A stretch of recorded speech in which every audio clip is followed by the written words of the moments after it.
Welcome to ప్రజా TV Telugu. ప్రతి క్షణం ప్రజాక్షేమం కోసం. ఘనంగా ప్రారంభమైన కాణిపాకం శ్రీ స్వయంభూ వరసిద్ధి వినాయక స్వామి బ్రహ్మోత్సవాల్లో భాగంగా మొదటి రోజు విశేషాలు. చిత్తూరు జిల్లా కాణిపాకంలో స్వయంభూ శ్రీ వరసిద్ధి వినాయక స్వామి ఆలయంలో బుధవారం వినాయక చవితి వేడుకలు ఘనంగా ప్రారంభమయ్యాయి. వినాయక చవితి వార్షిక బ్రహ్మోత్సవాల ఆరంభం సందర్భంగా ఆంధ్రప్రదేశ్ ప్రభుత్వం వారి తరపున రాష్ట్ర దేవాదాయ శాఖ మంత్రివర్యులు ఆనం రామనారాయణ రెడ్డి, పూతలపట్టు శాసనసభ్యులు శ్రీ కలికిరి మురళీమోహన్, చిత్తూరు శాసనసభ్యులు గురుజాల జగన్మోహన్, చిత్తూరు జిల్లా కలెక్టర్ సుమిత్ కుమార్ తదితరులు స్వామివారికి పట్టు వస్త్రాలు సమర్పించి నిత్య అన్నదానము, నూతన భవనం ప్రారంభోత్సవం చేయడం జరిగింది.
నమస్తే సార్.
కాణిపాకంకి ఇక్కడ వరసిద్ధి వినాయక స్వామి యొక్క ఆశీస్సులు తీసుకోవడానికి రాష్ట్ర ప్రభుత్వ ప్రతినిధిగా ఇక్కడికి రావడం జరిగింది.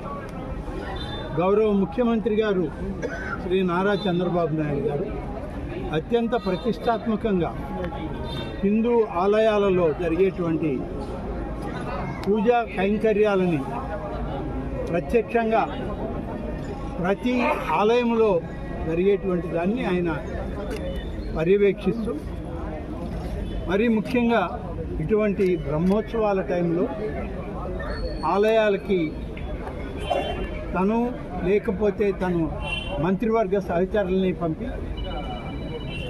ప్రభుత్వం తరఫున పట్టు వస్త్రాలని స్వామివారికి ఇవ్వడం అనేటువంటిది ఆనవాయితీ. ఈ ఆనవాయితీలోనే ఈరోజు ఈ యొక్క కాణిపాకం వినాయక స్వామి యొక్క ఆశీస్సులు తీసుకోవడానికి రాష్ట్ర ప్రభుత్వ ప్రతినిధిగా నేను ఇక్కడికి రావడం జరిగింది.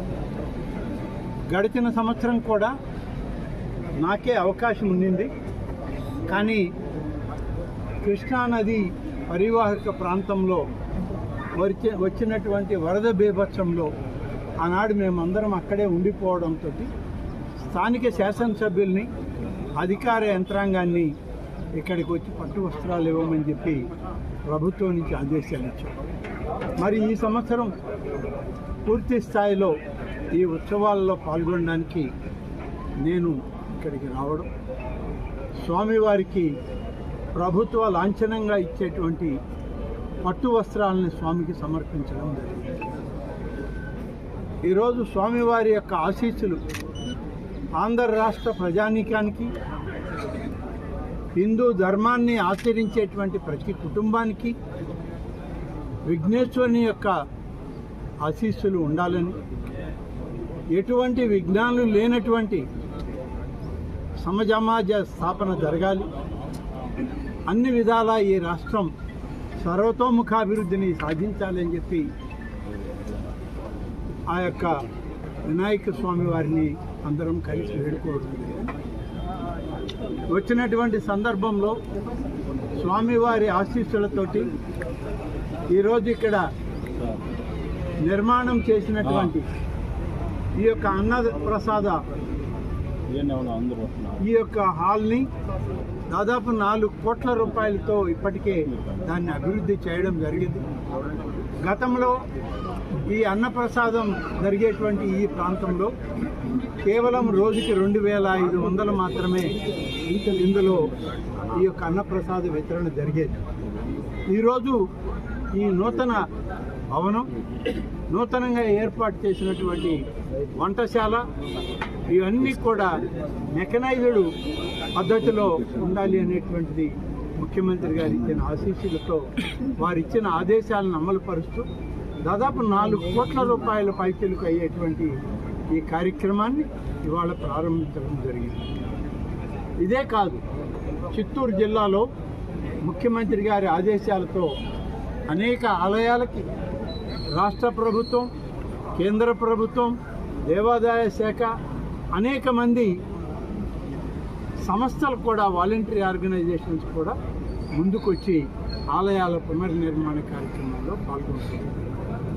కాబట్టి చిత్తూరు జిల్లాలో ఉన్నటువంటి చిన్న స్థాయి నుంచి పెద్ద స్థాయి ఆలయాల వరకు పూర్తిగా పునర్నిర్మాణ కార్యక్రమం చేసి ఆ దైవంకి నిర్వహించేటువంటి పూజాది కార్యక్రమాలు, కైంకర్యాలన్నీ కూడా ఆగమ పండితుల యొక్క ఆలోచనతోనే జరిగే విధంగా ఇవాళ ప్రభుత్వం పనిచేస్తుంది. ఈ ప్రభుత్వం అధికారంలోకి వచ్చిన తర్వాత ముఖ్యమంత్రిగా చంద్రబాబు నాయుడు గారు ఒకే మాట చెప్పడం జరిగింది. ఆలయాల్లో జరిగేటువంటి నిత్య నైవేద్య పూజ కైంకర్యాలన్నీ కూడా ఆగమ పండితుల యొక్క పరిధిలోనే జరగాలి. పాలక వర్గాలు కానీ, అధికార యంత్రాంగం కానీ, రాష్ట్ర ప్రభుత్వం కానీ ఇందులో జోక్యం కలిగించుకోకూడదని చెప్పి ముఖ్యమంత్రి గారు ఆదేశాలు ఇచ్చారు. దాని ప్రకారం జీవో కూడా విడుదల చేయడం జరిగింది. దాన్ని అనుసరించే ఇవాళ రాష్ట్రంలో ఉన్నటువంటి వేలాది ఆలయాల్లో ఆ కార్యక్రమం నిర్వహిస్తున్నారు. అంతేకాకుండా ప్రతి ఆలయంలో, ఆలయ ప్రాంగణంలోకి వచ్చిన వెంటనే మొట్టమొదట ఆలయం తలుపులు తెరిచిన వెంటనే ఆలయంలో మరి ఆ ఆలయానికి సంబంధించినటువంటి సుప్రభాత గీతాలు కానీ, స్వామివారి వేదోచ్చారణతో కానీ నిత్యం ప్రతి ఆలయంలో వాటిని నిర్వహించాలి. దాంట్లోనే స్వామివారి, అమ్మవార్ల యొక్క అన్ని ఆలయాల్లో కూడా పూజా కార్యక్రమాలు మైకులు బట్టి వినిపించాలి అని చెప్పి కూడా ఆదేశాలు. అవి ఇవాళ ఈ రాష్ట్రంలో అమలవుతుంది. ఆలయాలకు సంబంధించినటువంటి కార్యక్రమాల్లో అన్నప్రసాద వితరణ ఏ విధంగా జరుగుతుంది, అన్నప్రసాదం యొక్క పరిణితి ఎలా ఉన్నది, దాని యొక్క ప్రమాణాలు ఎలా నిర్వహిస్తున్నారనే దానిలో భక్తుల వద్ద నుంచే ప్రతిరోజు దానిలో మేము సర్వే టీమ్స్ని పెట్టి సర్వేల్లో తీసుకోవడం జరుగుతుంది. ఒక్కొక్కటిగా అన్ని ప్రక్షాళన అవుతూ ఉన్నాయి. ఇవాళ ప్రతి ఆలయంలో అన్నప్రసాద వితరణ అనేటువంటిది అన్ని ఆలయాల్లో కూడా జరగాలి. దాంట్లో ప్రమాణ పరిస్థితులను మెరుగుపరుచుకోవాలన్నది ఇవాళ ప్రభుత్వం యొక్క ఆలోచన. అంతేకాదు, అర్చకులకి గతంలో 10,000 రూపాయల పారితోషికం ఉంటే ఈ ప్రభుత్వం వచ్చిన తర్వాత 15,000 రూపాయలకి పెంచడం జరిగింది. ధూపదీప నైవేద్యాలకి గతంలో 5,000 రూపాయలు ఇస్తుంటే ఇప్పుడు 10,000 రూపాయలను చేసి దాదాపుగా 5,250 ఆలయాలకి ధూపదీప నైవేద్యాలను ప్రతి నెల 1వ తారీఖు వచ్చేటప్పటికి వాళ్ళ బ్యాంక్ అకౌంట్కి పంపిస్తున్నారు. వాళ్ళ ఆదాయాన్ని పెంచడానికి కూడా గతంలో లేనటువంటి విధంగా ఇవాళ 25,000 రూపాయలు ప్రతి మాసం వాళ్ళకి పారితోషికం వచ్చే విధంగా ఏర్పాటు చేయడం జరిగింది. వేద పండితులు, వేదాన్ని అధ్యయనం చేసినటువంటి అనేక మంది ఇవాళ వేద పండితులు ఉంటే వేద పండితులకి సరైనటువంటి ఉద్యోగాలు, వారికి నిరంతరం ఉపాధి అవకాశాలు లేక, వేదం చదవడం వల్ల మాకు ఎటువంటి ఉపాధి అవకాశాలు లేవు, ఉద్యోగ అవకాశాలు తక్కువగా ఉన్నాయి, మేము ఎందుకు వేదం చదవాలి అనేటువంటి పరిస్థితి వచ్చింది. హిందూ సాంప్రదాయం ప్రకారం మన జీవితంలో వేదం అనేటువంటిది ఇవాళ అటువంటి వేదమే నేర్చుకునే వాళ్ళు కూడా నేర్చుకోకుండా వెనక్కి వెళ్ళే పరిస్థితులు వాళ్ళ దేశంలో, ఈ రాష్ట్రంలో ఉన్నాయి. దీన్ని గమనించినటువంటి గౌరవ ముఖ్యమంత్రి గారు వేదాన్ని అభ్యసించి వేద పఠనం పూర్తి చేసి దానికి సంబంధించినటువంటి సర్టిఫికేట్ పొందితే 3 సంవత్సరాలు ప్రతి నెల ఒక్కొక్క వేద పండితుడికి అర్హత కలిగిన వాళ్ళకి 3,000 రూపాయల లెక్కన సంభావన కింద ప్రతి నెల ఇస్తే ఈ విధంగా ఇవాళ విడిపోయిన ఆంధ్రప్రదేశ్లో 600 మంది వేద పండితులకి ఇవాళ సంభావన, వాళ్ళు ఏ పనైనా చేసుకొనివ్వండి, 3,000 రూపాయలు ఇస్తారు. భవిష్యత్తులో మంచి ఆలయాలకి వాళ్ళు వేద పండితులు కావాలి, అర్చకులు కావాలి, అలాగే పూజాది కార్యక్రమాల్లో పరిచారికలు కావాలి అనేటువంటిది ఇవాళ అవసరం ఉంది. వాటన్నిటినీ కూడా ఇవాళ ఆలోచన చేసినటువంటి ఈ ప్రభుత్వం దేవాదాయ శాఖలోనే 500 ఉద్యోగాలను ఖాళీలుగా ఉన్నాయి. అది అర్చకుల దగ్గర నుంచి ఆఫీస్ కార్యక్రమాలకు వాడేటువంటి అటెండర్లు, వాచ్మెన్లు, స్వీపర్ల వరకు కూడా దాదాపు 500 ఉద్యోగాలు ఖాళీగా ఉన్నాయి. గడిచిన అనేక సంవత్సరాలుగా గడిచిన ప్రభుత్వం వాటిని భర్తీ చేయక నిర్లక్ష్యం చేసింది. ఇవాళ ఈ ప్రభుత్వం 500 ఉద్యోగాలని అటు పరిచారికలే కాదు, వేద పండితుల ఉద్యోగాలే కాదు, ప్రభుత్వంలో అడ్మినిస్ట్రేషన్లో పనిచేసేటువంటి అధికారులు అన్ని పోస్టులు ఫిలప్ చేయమని చెప్పి ముఖ్యమంత్రి గారు ఆదేశాలు ఇచ్చారు. త్వరలోనే దేవాదాయ శాఖ వాటన్నిటినీ భర్తీ చేయడానికి నోటిఫికేషన్ ఇవ్వబోతుంది అని చెప్పి నేను ఈ సందర్భంగా తెలియజేస్తాను. కాబట్టి ఇవాళ ఆంధ్రప్రదేశ్లో ఉన్నటువంటి కూటమి ప్రభుత్వం దైవ చింతన పట్ల, ఆధ్యాత్మిక భావాల పట్ల, భగవంతుని పట్ల ఒక మంచి ఆలోచనతో హిందూ ధర్మానికి, సనాతన ఆచారాలకి, సనాతన ధర్మానికి ప్రాధాన్యతనిచ్చి ఈ రాష్ట్రంలో ఉన్నటువంటి హిందూ బంధువులందరూ ఆధ్యాత్మికంగా తెలుగు వాళ్ళందరూ మంచి నడవడికతో స్వపరిపాలనలో భాగస్వాములు కావాలని చెప్పి తీసుకున్న నిర్ణయాలని ఇవాళ దేవాదాయ శాఖ ఇవాళ అమలు చేస్తుంది. అలాగే దేవాలయాలకి ఉన్నటువంటి పాలక వర్గాల్ని ఇప్పటికే దాదాపు 600 ఆలయాల పాలక వర్గాల్ని పూర్తి చేశాం. ఇంకా ఒక 300 ఆలయాల పాలక వర్గాల్ని చేయడానికి మేము నోటిఫికేషన్లు ఇచ్చాం. త్వరలోనే వాటిని భర్తీ చేయడం జరుగుతుంది. అలాగే ప్రధానమైనటువంటి ఆలయాలు తిరుమల తిరుపతి దేవస్థానం తర్వాత కాణిపాకం, శ్రీకాళహస్తి, శ్రీశైలం, దుర్గామల్లేశ్వర స్వామి దేవస్థానం, అలాగే ద్వారకా తిరుమల, వాటితో పాటు అన్నవరం, సింహాచలం లాంటి 8 ఆలయాలు ఉన్నాయి. ఈ 8 ఆలయాలు కూడా ఆర్థికంగాను ఆధ్యాత్మికంగాను ఈ రాష్ట్రంలో మొదటి స్థానంలో ఉండే ఆలయాలు. ఈ ఆలయాలకన్నిటికి కూడా పాలక వర్గాలు వేయడానికి గౌరవ ముఖ్యమంత్రి గారు నోటిఫికేషన్లు విడుదల చేయమన్నారు. విడుదల చేశాం. నోటిఫికేషన్లు విడుదల చేశాక అందరూ అప్లికేషన్లు ఉంటాయి. అప్లికేషన్లు తీసుకున్న తర్వాత అప్లికేషన్లన్నీ కూడా పరిశీలన చేసి ముఖ్యమంత్రి గారికి సమర్పించడం జరుగుతుంది. ఈ ఆలయాల కమిటీలన్నీ కూడా రాష్ట్ర ప్రభుత్వ పరిధిలో నియమించాలి. కాబట్టి ముఖ్యమంత్రి గారి అనుమతులు తీసుకున్న తర్వాత ఈ పాలక వర్గాల్ని వెంటనే ఏర్పాటు చేయడానికి ఈరోజు ప్రభుత్వం చిత్తశుద్ధితో ఉందని చెప్పి మీకు అందరికీ మనం చేస్తున్నాం. కాబట్టి ఇవాళ పవిత్రమైనటువంటి ఆలయాల శోభాయమానంగా ఇవి హిందూ ధర్మానికి, సనాతన ఆచారాలకు, ప్రభావాలకి కట్టుబడి ప్రతి ఒక్కరూ కూడా ఈ ఆలయాలన్నింటినీ కూడా ప్రజలకి దగ్గర కావాలి, చేరువ కావాలి. ఆ ఆధ్యాత్మిక భక్తితో ఆ కుటుంబాలన్నీ ఆ దేవుని యొక్క, అమ్మవారి యొక్క చలువతో వాళ్ళకి మంచి జరగాలని చెప్పి ఈ ప్రభుత్వం నిరంతరం తప్పిస్తూ ఈరోజు ఈ వినాయక చవితి పర్వదినాన అందరం ఇక్కడికి వచ్చాం. ఈ వినాయక చవితి పర్వదినాన ఈరోజు ప్రభుత్వ ప్రతినిధిగా, అలాగే మా శాసనసభ్యులు, మా కమిషనర్ గారు, మా జిల్లా కలెక్టర్ గారు, ఇతర అధికారులు, ఇతర ప్రజాప్రతినిధులు అందరం కలిసి మేము ఆ వినాయకుని కోరుకున్నది ఒక్కటే, ఆంధ్ర రాష్ట్ర ప్రజానీకానికి సర్వతోముఖాభివృద్ధి కావాలి. సంక్షేమం, అభివృద్ధి అనేటువంటిది 2 కళ్ళగా ఈ రాష్ట్ర ప్రభుత్వం ముందుకు నడిపించాలి. విడిపోయినటువంటి ఆంధ్రప్రదేశ్ అన్ని విధాలా వెనుకబడ్డాం.